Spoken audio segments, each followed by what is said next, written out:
Welcome to the Cour de Grange Diaries. I'm Capella Van Ryan, British author and screenplay writer. Thank you so much for joining me again today. I wanted to say a huge shout out to those of you who are actually watching my videos. Every time I log onto the channel and I see just how many views I'm actually getting, even less than a week operating, it's unreal. So thank you so much for taking the time out of your life to listen to my rantings about what's going on behind the gates of the Cour de Grange and how horrible it is in one word to sum that up.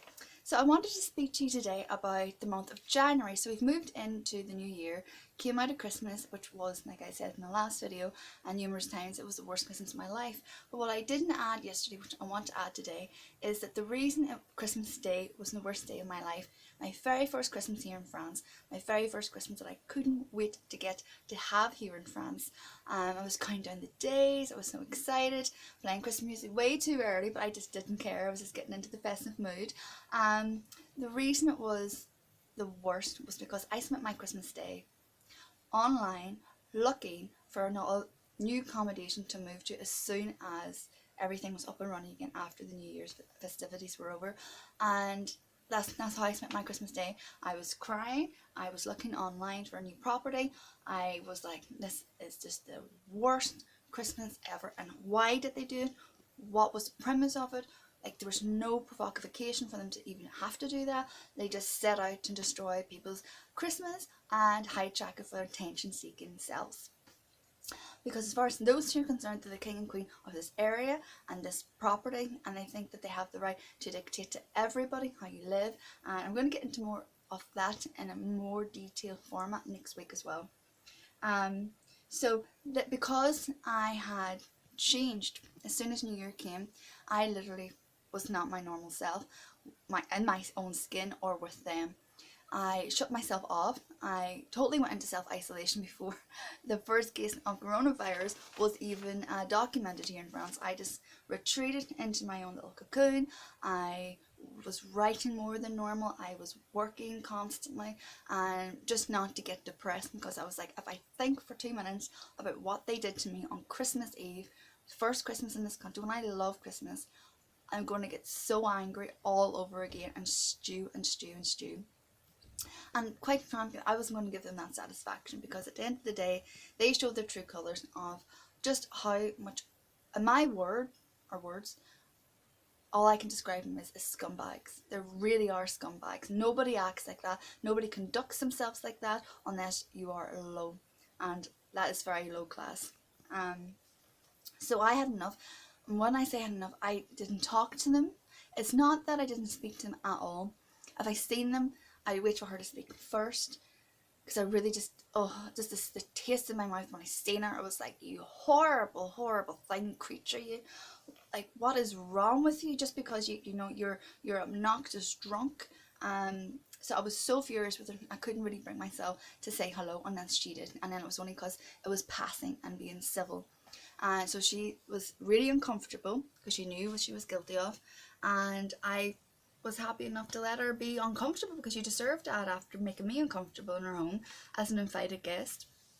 So the most I really said was, if she asked me how I was doing, I'd be like, yeah, I'm wonderful, I'm grand, I'm great, and you?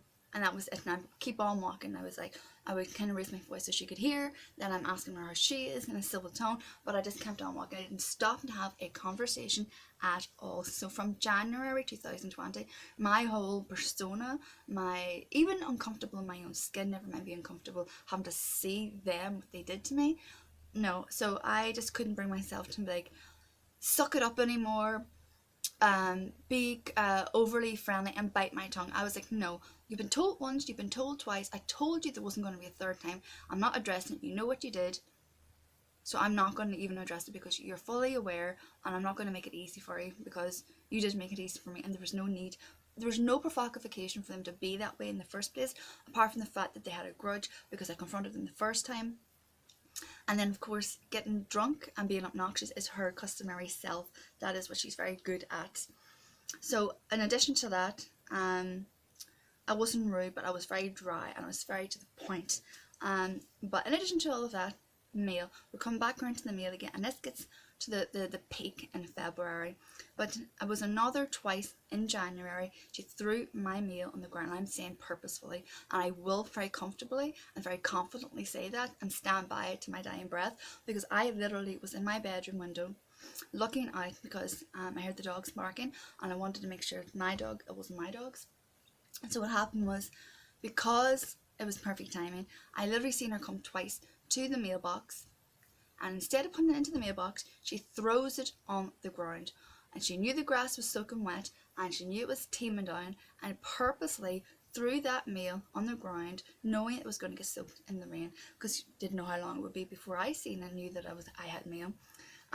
So yeah, that was deliberate, and I believe that was completely deliberate, because I had completely shut myself off and away and isolated myself into my own little cocoon of contentment, of happiness, of bringing myself into my mindful meditation again and picking myself up after them trying to rip me down.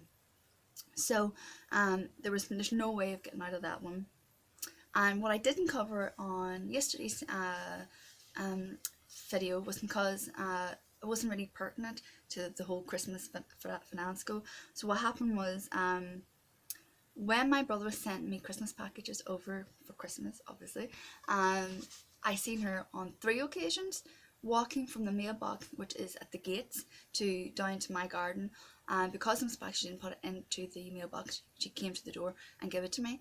But on the process of that walk down to my cottage, she literally was like shaking, and I seen her that on several occasions, and she shakes people's mail to see what it is.